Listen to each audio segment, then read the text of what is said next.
Vielleicht sollten wir den Dingen auf den Grund gehen. Wir werden jetzt die Fakten des Spiels in jener fatalen Nacht klären. Okay, guten Tag, ihr Leid. Also, Folgendes. Also nicht unsere, aber die Zeugin des Staatsanwaltes, Frau Olga Orli, hat sich so in Widersprüche verstrickt, dass er ohnmächtig geworden ist. Phoenix Wright will jetzt noch irgendwie was aussagen. Er will der ganzen Sache jetzt auf den Grund gehen. Phoenix Wright, dieser gute Mann hier, der Angeklagte. Also, dann würde ich mal sagen, die Sitzung ist für heute eröffnet. Ich habe wieder meinen Hammer. Ich habe meine Hammerplatte. Irgendwann bricht es, aber nicht heute. Sehr schön. Also, wie bereits gesagt, wir wechseln in jener Nacht zwischen 2 Kartenspielen. Das ist bereits gesagt worden. Die 2 Spiele im Club haben verschiedenfarbige Rücken. Blau und Rot. Eine Farbe pro Spiel. Warum haben die Rücken verschiedene Farben? Bei der gleichen Farbe hätten die Spiele vermischt werden können. Ja, klar. Es gab verschiedene Farben und trotzdem wurden die Spiele vermischt. Ja, es ist halt... ist halt doof, ne? Wir benutzen das rote Spiel für die letzte Partie. Ich glaube, das ist wichtig. Das rote Spiel für die letzte Partie. Ja, das ergibt Sinn, ja klar. Ich verstehe. Aber das ist seltsam. Irgendwie habe ich den Eindruck, dass sie die blauen Karten benutzt haben. Stimmt. Gavin hat ganz am Anfang gesagt, irgendwie Kampf des Geistes, blaue Flammen, bla bla bla bla bla. Ja, ich auch. Ich bin mir sicher, dass irgendwer von blauen Karten gesprochen hat. Gavin war das. Ja, wie dem auch sei, es wurde eine Karte der falschen Farbe ins Spiel gemischt. Das bedeutet, dass Betrug im Spiel war. Ja, eine Karte, die in das Spiel geschoben wurde, sollte auf Betrug hindeuten. Aber diese Karte wirft 2 wichtige Fragen auf. Apollo? Ja. Lass uns die erste Frage betrachten, in Ordnung? Denk nach. Im letzten Spiel, wann wurde da die Karte vertauscht? Wann wurde die Karte im letzten Spiel vertauscht? Okay, hier gibt es 3 eindeutige Möglichkeiten, also oder eine 3-deutige Möglichkeit. Die Karte hätte vor dem Mord, während des Mordes oder nach dem Mord vertauscht werden können. Das stimmt. Nun ja, vielen Dank für die Aufklärung, Herr Wright. Natürlich wurde die Karte... Ja. Vielleicht ist es so einfach, wie Sie denken, Staatsanwalt Payne. Vielleicht aber auch nicht. Ich möchte erst einmal hören, was Apollo denkt. Wann wurden die Karten deiner Meinung nach vertauscht? Wann wurden die Karten im Spiel vertauscht? Also während dem Mord ist... Vor oder nach? Während schließe ich nicht auf. Ich sage, nach dem Mord wurden die Karten vertauscht.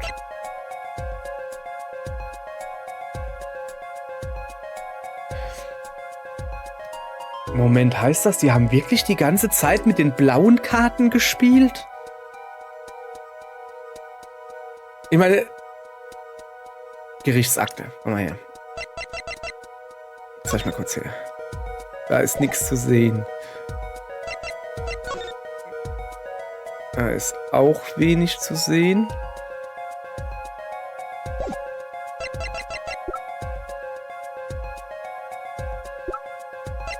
So, das Einzige, was zu sehen ist, ist hier.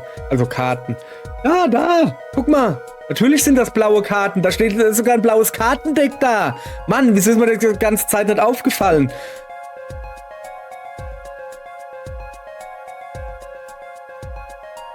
Okay. Dann... Die haben also mit dem Blauen gespielt. Und ich sage, die wurde nach dem Mord ausgetauscht. Kann ja nichts falsch machen im Moment. Vielleicht geschah es nach dem Mord? Wie bitte? Lächerlich. Warum sollte man nach dem Aufdecken der Karten betrügen? Das ist doch dumm. Nee. Ja, aber sagen Sie mir. Wie kann man Karten während des Spiels vertauschen? Besser dumm als unmöglich. Hören Sie mal zu, mein Junge. Es gibt viel Dummes auf der Welt, aber wenig Unmögliches. Ja, auch wenn die Rücken der Karten verschiedene Farben besitzen, hätten sie das während des Spiels versucht, wären sie sofort aufgeflogen. Sehr wahr. Das würde also bedeuten, dass die fragliche blaue Karte nach dem Aufdecken der Karten, also nach dem Mod, vertauscht wurde. Einspruch! Ja, okay, das ist jetzt nicht mehr dumm, sondern vollends verrückt. Ich frage Sie erneut, warum sollte man betrügen, wenn das Spiel vorbei ist? Ja, weil das Spiel gewonnen wurde. Wer würde so etwas tun? Ja, genau, wer? Das ist eins der Rätsel, die es zu lösen gilt. Es gibt noch ein weiteres Rätsel. Ja, eine einfache, aber entscheidende Frage muss gestellt werden. Wer tauschte die rote Karte gegen die blaue? Wer? Das Spiel ist vorbei und der Mord ist geschehen. Das Opfer ist tot. Im Zimmer bleiben folglich nur 2 Personen übrig. Ich meine lebendige Personen. Der Angeklagte Phoenix Wright und unsere Zeugin Olga Orly. Denkt nach. Wer tauscht die rote Karte gegen eine blaue? Ja, Phoenix Wright schon mal nicht.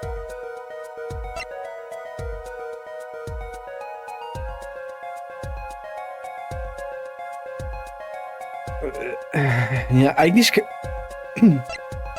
kann es ja nur Olga gewesen sein. Oder noch jemand anderes. Ich wähle mal Olga. Ich kann ja nichts verlieren. Nun, es muss Olga Orly gewesen sein, die die Karten vertauscht hat. Sie hat versucht, die Beweise für ihr Falschspiel zu vertuschen. Das ergibt einen gewissen Sinn. Tut mir leid. Aber es gibt ein Problem mit dieser Erklärung. Das ist schon ein bisschen krass, dass Phoenix uns da... Ja, okay. Die vertauschte Karte war vom falschen Kartenspiel. Ja, die war vom blauen Kartenspiel. Ja, eine blaue Karte in einem roten Spiel. Eine Karte aus dem falschen Spiel unterzumischen mit unterschiedlichen Rückseiten? Bedenke bitte, es handelt sich hier um Olga Orly. Sie war Geberin. Meinst du wirklich, sie würde so einen Anfängerfehler begehen? Ist nicht auszuschließen. Vielleicht war sie aufgeregt. Ja, es fällt sogar mir schwer, diesen Fehler dem Richter zuzutrauen, ehrlich gesagt. Also, denk nochmal drüber nach, Apollo. Okay, jawohl. Also, wer tauscht die rote Karte gegen eine blaue? Komm, jetzt gehen wir full in. Phoenix Wright. Grad zu late. Ja, natürlich war er es nicht. Also derjenige, der die Karten vertauschte, war Herr Wright, nicht wahr? Und warum bitte sollte ich so etwas tun? Ja, habe ich eigentlich auch nicht drüber nachgedacht. Ich habe es jetzt nur für den Spaß gemacht. Vielleicht wollten sie so die Tatsache vertuschen, dass sie betrogen haben? Ja, das wird Sinn ergeben. Aber die vertauschte Karte befand sich im Blatt des Opfers. Vielleicht haben sie Schwarzer Peter gespielt. Vielleicht haben sie gar keinen Poker gespielt, sondern Schwarzer Peter. Ja. Okay, tut mir leid. Ich bin ein netter Mensch, aber so nett auch wieder nicht. Eigentlich hatte er auch keinen Grund, seinem Gegner gewinnen zu helfen. Okay, also, ja, jemand anders. Also, dass es Phoenix Wright nicht war, war ja relativ klar. Aber okay, dann war es halt jemand anders. Derjenige, der die Karten vertauscht hat, war natürlich nicht Herr Wright. Und nun, so wie es aussieht, konnte es auch nicht Olga Orly gewesen sein. Weiß nicht, ich kann immer noch sagen, ja, natürlich kann auch ein Profi einen Fehler machen, aber ja, okay, wenn die halt unbedingt drauf stehen, dass es nicht Olga war, dann okay. Was wollen sie damit sagen? Ja, ich muss gestehen, diese Schlussfolgerung kann ich nicht ganz nachvollziehen. Als Verteidiger solltest du meiner Meinung nach an dieser Stelle Frau Orly beschuldigen. Ja, ich weiß, hab ich ja, aber das hat ja, der Herr Phoenix hat ja was dagegen. Ja, aber sie war diejenige, die die Karten gegeben hat, richtig? Ich glaube nicht, dass sie eine Karte der falschen Farbe austauschen würde. Und wenn die Karte während des Spiels vertauscht wurde, wäre es offensichtlich, ja. Gibt es etwas, das Sie dem Gericht mitteilen möchten, Herr Wright? Oh, Entschuldigung, Euer Ehren. Ich dachte nur dran, wie lustig das ist. Lustig? Eher verwirrend. Ich weiß nicht, worauf die Verteidigung hinaus will. Wenn weder der Angeklagte noch Frau Orly die Karte vertauscht haben, wer war es dann? Ja, das ist die Frage, nicht wahr? Genau. Hä? Ich denke, wir können sehen, dass dieser Fall eine neue Wende nimmt. Eine Wende? Wir werden herausfinden, dass nach dem Mod tatsächlich eine Karte im Blatt des Opfers durch jemanden vertauscht worden ist und diese Person hat 2 entscheidende Fehler gemacht. Ich will es sicherlich sagen, der erste war das Vertauschen der falschfarbigen Karte. Denn derjenige, der die Karten vertauscht hat, wusste nichts von den beiden Spielen. Der andere Fehler war der Wert der Karte. Ja, richtig. Die Person hat das 5. Ass durch einen König ersetzt, der immer noch in die falsche Richtung guckt. Moment. Ja, doch. Nee. Doch. Der Schwarzkönig guckt immer noch in die falsche Richtung. Ist das normal? Dass die roten Karten in eine andere Richtung gucken als die schwarzen? Egal. Derjenige, der die Karten vertauscht hat, hat nicht mit einem 5. Ass gerechnet. Die Person hat nur gewusst, dass das Spiel mit einem Full House gewonnen worden war. Deshalb hat sie einen König vom Tisch genommen und ihn vertauscht. Einspruch! Ja, aber es gibt ein Problem. Laut Gerichtsakte existiert diese Person nicht. Laut Gerichtsakte.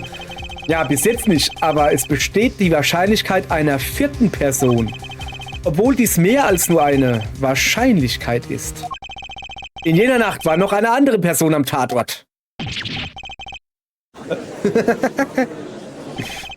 Ich bin der Meinung, dass der Richter eben die Wahrheit gesagt hat. Du ziehst Prozesse ins Lächerliche, Wright. Dieser Prozess basiert auf einer Grundannahme, dass sich nämlich zum Tatzeitpunkt nur 3 Personen in dem Raum befanden. Ich meine, diese Erkenntnis revidiert sozusagen diese Annahme, nicht wahr? Ja, das Problem ist nur, dass sie dem Gericht diese Informationen bewusst vorenthalten haben. Ja, ich denke, das ist ein Problem, ja. Die Verhandlung wird für kurze Zeit unterbrochen.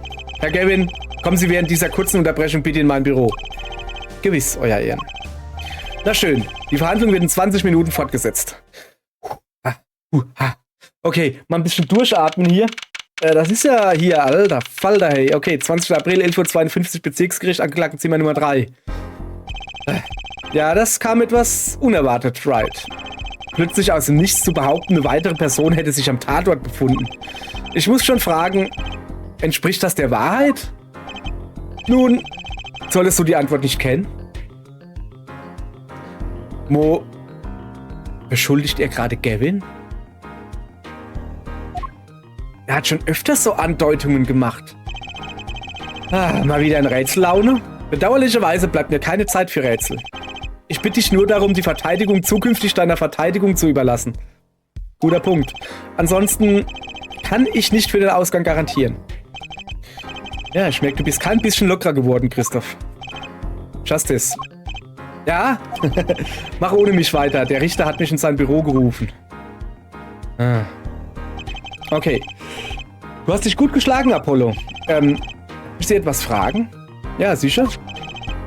Das Medaillon, das Sie da tragen. Gehört das wirklich Ihnen, Herr Wright? Denkst du etwa über das verschwundene Medaillon des Opfers nach? Na, ich zeige es dir. Das ist ein Foto meiner Tochter. Oh, Juicy. Ja, ich hab das Spiel schon gespielt. Ich bin nur etwas überrascht, dass Sie eine Tochter haben. Also, ja, wie in der ersten Folge schon erwähnt, ich habe das Spiel damals gespielt für ein DS, für Nintendo DS. Ist also schon etwas länger her. Sprich, ich kann mich noch an die Personen selbst erinnern, die drin vorkommen, aber an den Fall... Also ja, dass Phoenix Wright hier vor Gericht stand, das wusste ich noch, aber schon beim zweiten Fall weiß ich noch, dass es um das Höschen von Juicy ging. Irgendwie. Und dass das voll eine dumme Aufklärung war. Also, die Sache mit der Buchse. Egal. So. Also, ich bin nur etwas überrascht, dass Sie eine Tochter haben. Die meisten sind das. Vielleicht wirst du ihr eines Tages begegnen. Sicher. Noch eine Frage. Derjenige, der in jener Nacht betrogen hat, waren Sie das? Was glaubst du? Hä? Du weißt, was vor 7 Jahren passiert ist. Was ich getan habe. Rückblende. Nicht? Da ist es nicht ungewöhnlich zu denken, ich hätte betrogen. Das würde ich niemals tun, ehrlich. Ja, aber es ist seltsam, dass er 7 Jahre lang nicht geschlagen wurde. Soll ich dir was verraten? Soll ich euch was verraten? Apollo Justice Phoenix Wright, nee, Ace Attorney, so rum, ist der 4. Teil man sollte, um zu wissen, auf was er anspielt, die ersten 3 Teile gespielt haben. Ansonsten lest es nach. Ich werde es jetzt hier nicht erklären. Unter anderem deshalb, weil ich es auch nicht mehr im Kopf habe. Ja, so bruchstückhaft, aber ich krieg da nichts mehr zusammen. Ist, glaube ich, jetzt auch nicht so wichtig. Wichtig ist nur, Phoenix Wright war 7 Jahre lang Pianospieler. Schlecht, dafür aber auch noch Pokerspieler und zwar sehr gut. So. Also, ja, verrat mir was. Es gibt genau ein Spiel, bei dem man trotz schlechter Karten gewinnen kann. Poker. Ja, du musst gut bluffen. Weißt du, beim Poker geht es nur darum, deinen Gegner zu durchschauen. Daher hat es viel mit einem Gerichtsprozess gemeinsam. Poker ist wie eine Verhandlung. Finde heraus, was dein Gegner denkt und du gewinnst. Nun ja, aber es ist schwieriger, als es sich anhört. Nö, das ist es nicht. Egal wie man versucht, seine wahren Gedanken zu verbergen, sie kommen ans Licht. Die Körpersprache kann zu einer wichtigen Informationsquelle werden. Sie machen Witze. Diese Zeugin zum Beispiel, Frau Orli. Sie hat die Eigenart, sich während ihrer Aussage am Nacken zu berühren. Hast du das bemerkt? Nee. Mann, wer merkt denn sowas? Doch. Also ich hab's irgendwie kurz bemerkt. Unter anderem, weil ich das Spiel kenne und weil ich weiß, dass ein Spieldetail noch fehlt. Und das wird jetzt wahrscheinlich jetzt noch hinzukommen. Worte, Eigenarten, Zuckungen, daraus lässt sich eine Menge ablesen. Das ist das Geheimnis für den Sieg, Apollo. Das hat mir jemand beigebracht und jetzt gebe ich das Geheimnis an dich weiter. Ja, aber dessen bin ich nicht würdig. Ich kann diese Zeichen nicht erkennen. Doch, das kannst du. Hä, wie? Du weißt es nur noch nicht. Was meint er damit? Ja, aber du wirst es bald wissen. Sehr bald. Fast hätte ich's vergessen. Noch eine Sache zum Fall. Du solltest wissen, dass ich noch keinem die Wahrheit gesagt habe. Was? Aber echt, ey. Ich wusste es. Ich habe natürlich meine Gründe dafür. Es wird alles ans Licht kommen. Und Apollo, ich brauche dich hier als meine Verteidigung. Ich brauche deine Kräfte. Meine Kräfte? Ich wüsste nicht, dass meine Stimmbänder aus Stahl so wichtig sind. Es ist soweit. Der Prozess fängt jetzt erst richtig an. Gib dein Bestes. Okay. Fortsetzung folgt? Na, das geht gar nicht. Möchtest du deinen aktuellen Fortschritt speichern? Ja, okay. Das wäre jetzt der perfekte Zeitpunkt, um das hier zu beenden. Macht man natürlich nicht. Wir speichern das jetzt schön. Ich kriege jetzt wieder volle Energie. Das ist sehr praktisch. Ich habe nämlich nur noch 2 oder eigentlich nur noch eine Falschaussage übrig, weil ich mich ein bisschen dumm dran gestellt. Das Spiel hat sich dumm dran gestellt. So sieht's nämlich aus. Okay. Ja, dann fahren wir mal fort, ne? So. 20. April, 12:14 Uhr. Bezirksgericht, Gerichtssaal Nummer 2. War das vorhin nicht Nummer 3? Keine Ahnung. Das Gericht tritt wieder zusammen. Hat sich unsere Zeugin, Frau Olga Orli, erholt? Ja, euer Ehren. Nun, sie ist zumindest wieder bei Bewusstsein. Wäre es dann möglich, Ihre Version der Geschichte noch einmal zu hören?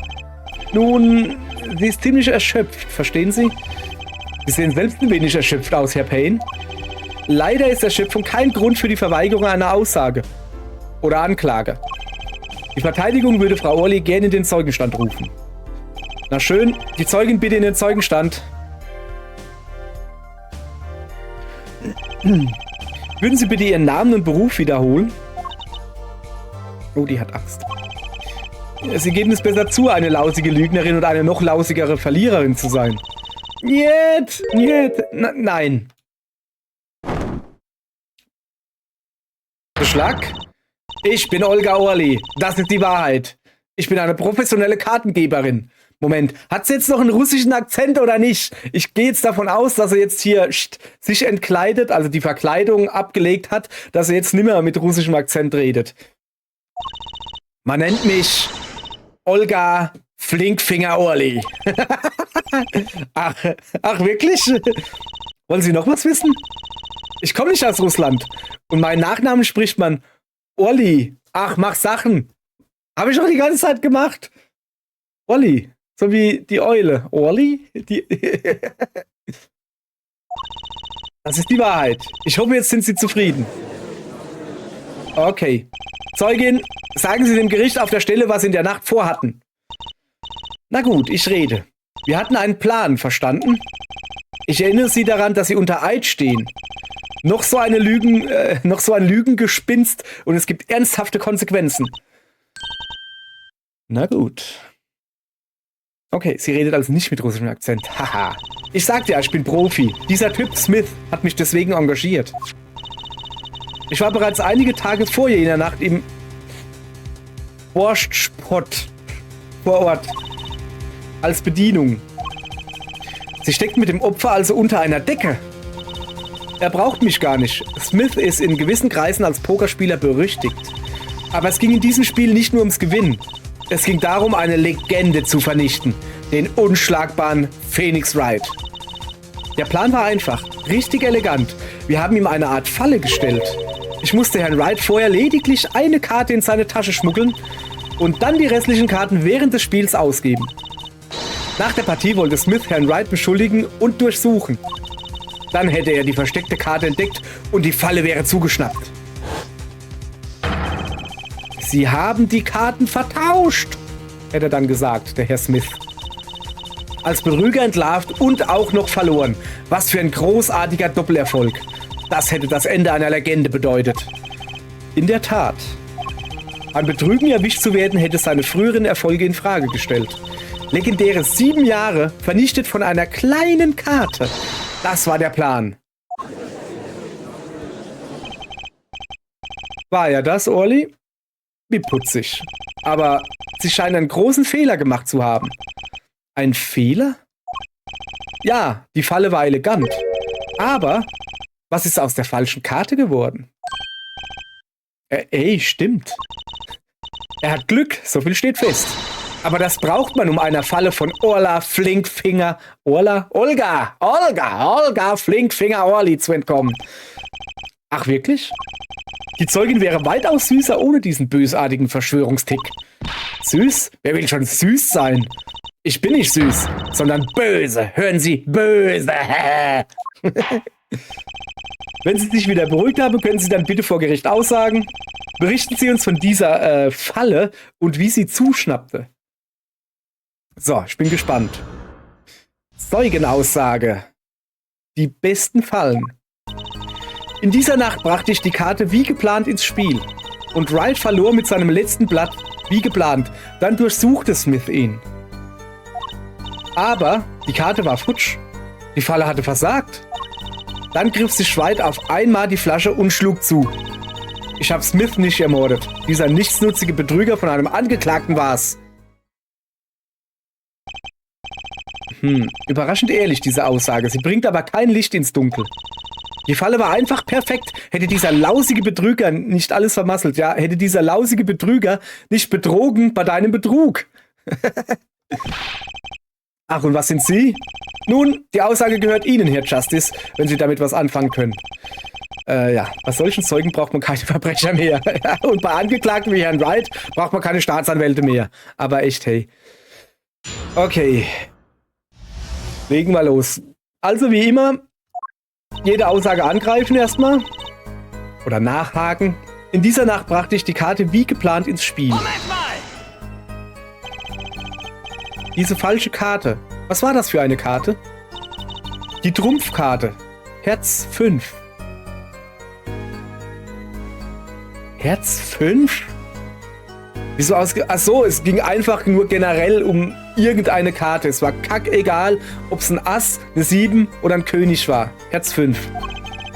Lassen Sie mich raten, um ein Full House zu bekommen, hätte er die 5 gegen ein Ass... Achso. Tauschen müssen. Das wollten Sie doch ihm doch vorwerfen, um seine Legenden zu zerstören. Ich hab's in Wrights Tasche geschmuggelt. Und wann war das? Na, vor dem Spiel natürlich, beim Essen.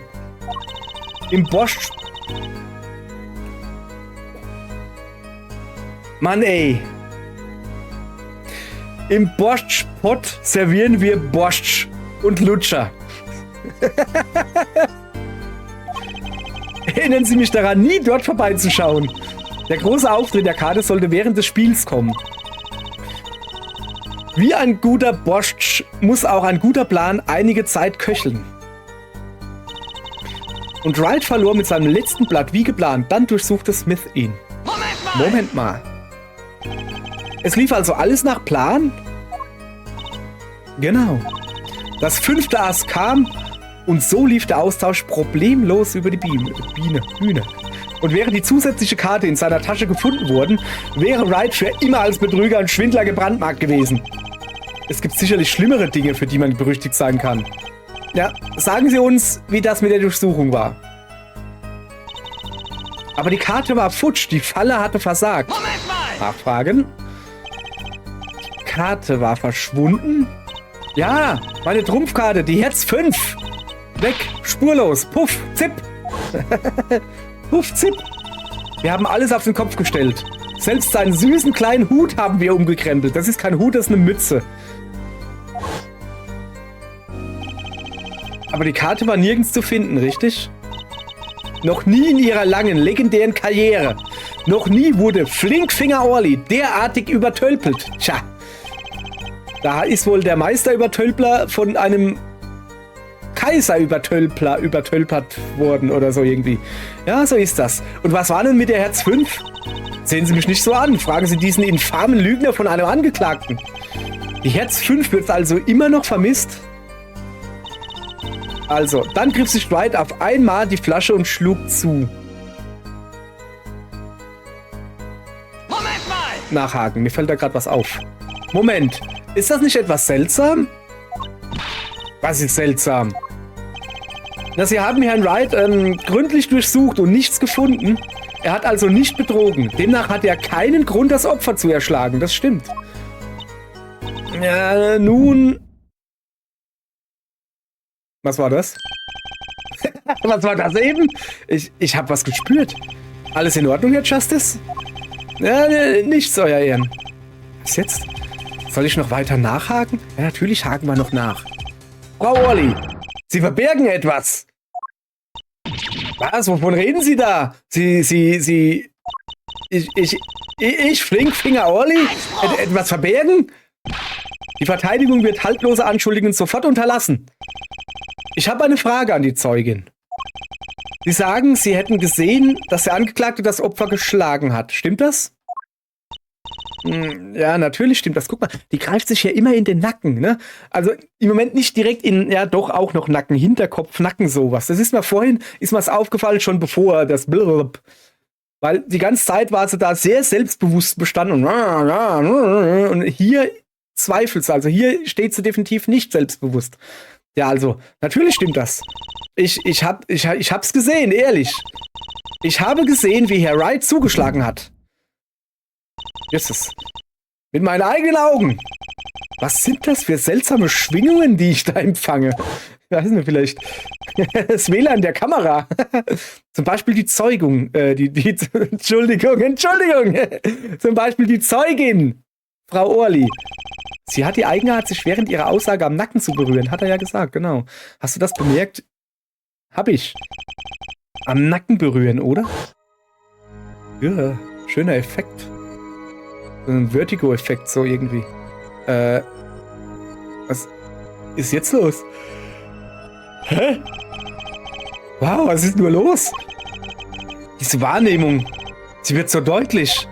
Da, sie berührt sich. Es ist so offensichtlich. Na, ich werde jetzt nicht eine erotische Stimme drauflegen. Irgendwie sehe ich ihre Eigenheit jetzt so deutlich und vorher nicht.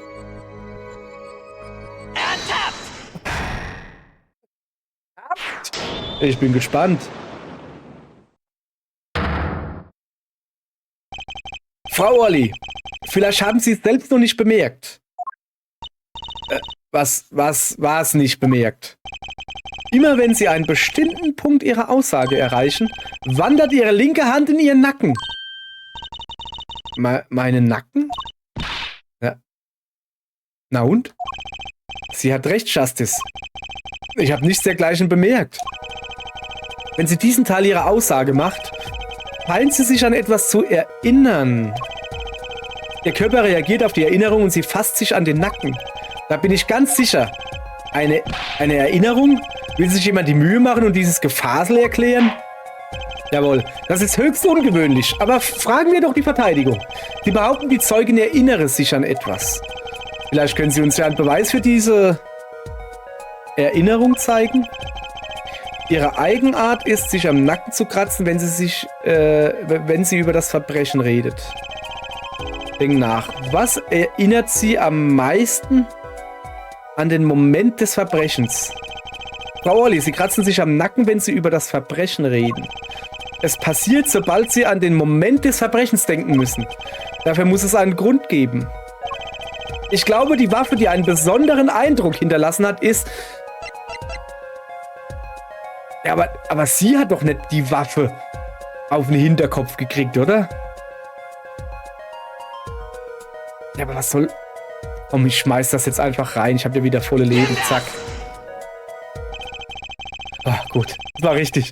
Immer wenn sie über den Moment des Verbrechens spricht, fasst sie sich an den Nacken.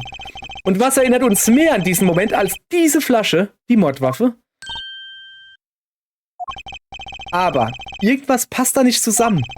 Wenn sie nur die Zeugin des Verbrechens wären.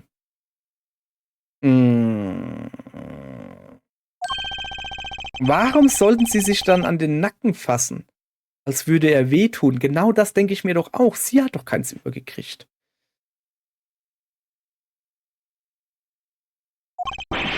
Wovon redet er jetzt? Ja, genau. Ja, Herr Smith, das Opfer, wurde getroffen. Nicht sie. Ist sie jetzt verkleidet? Ist sie vielleicht der Herr Smith oder was?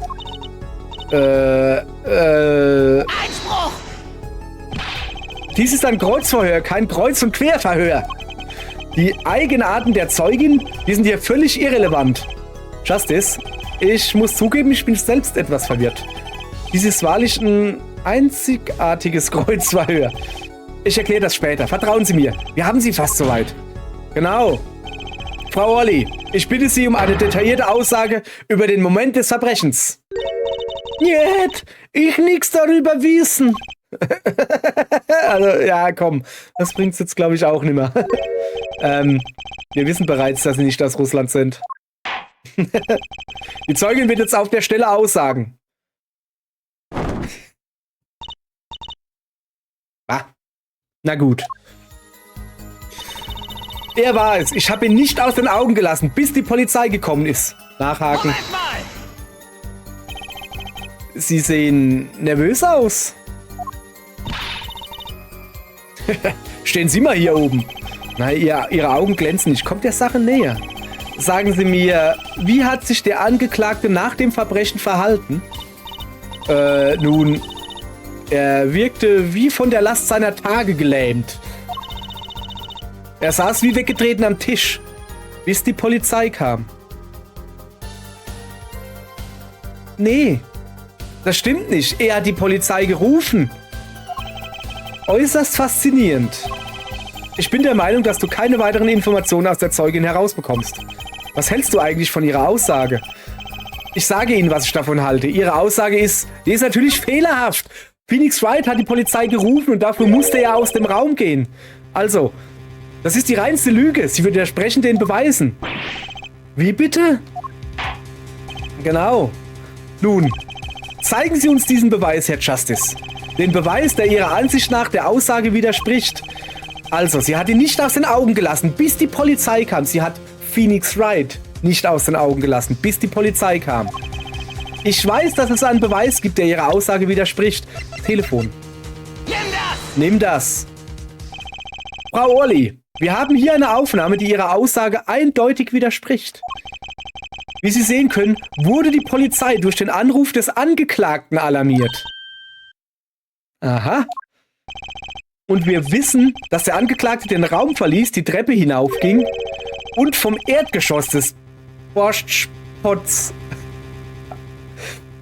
aus jenen Anruf tätigte. Also, und ich versuche das in einem Satz.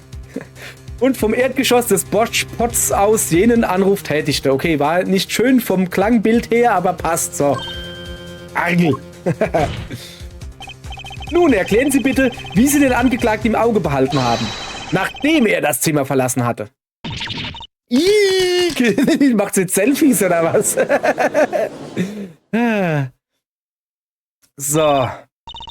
Der Mann, der die Flasche genommen und zugeschlagen hat, war nicht der Angeklagte. Wer war es dann? Finden wir es raus. In der nächsten Folge. Sitzung ist geschlossen. Morgen geht's weiter. Tschüss.